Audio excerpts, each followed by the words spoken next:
ইরাকে এক নাস্তিকের জন্ম হয়েছিল। সে বলে বেড়াচ্ছিল আমি স্রষ্টায় বিশ্বাস করি না, কারণ স্রষ্টা দেখা যায় না।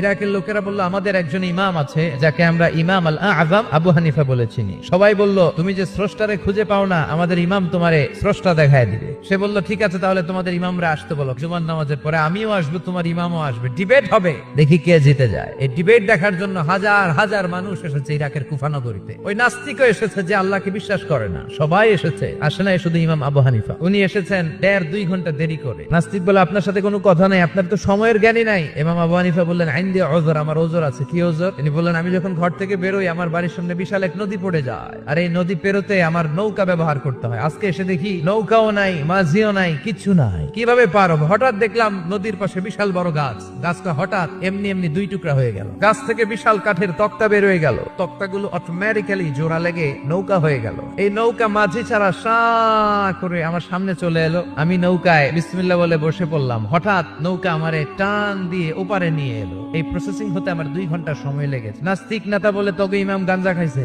মাথার তার সিরা নিয়ে যা। ইমাম আবু হানিফা বললেন ময়দানে আমারে গালি দিলেন কেন? নাস্তিক বলে কেমন কথা আপনি বলেন? কোন মানুষ ছাড়া, করাত ছাড়া বিশাল বড় বড় গাছ কাটা যায় নাকি? মাঝি ছাড়া পানিতে নৌকা চলে নাকি?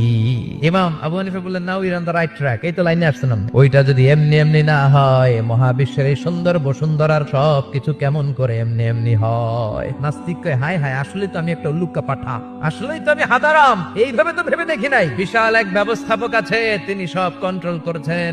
এতদিন পর্যন্ত আমি বুঝতে পারি নাই, আমারে মাফ করিয়ে দেন আর পড়িয়ে দেন লা ইলাহা ইল্লাল্লাহু মুহাম্মাদুর রাসূলুল্লাহ।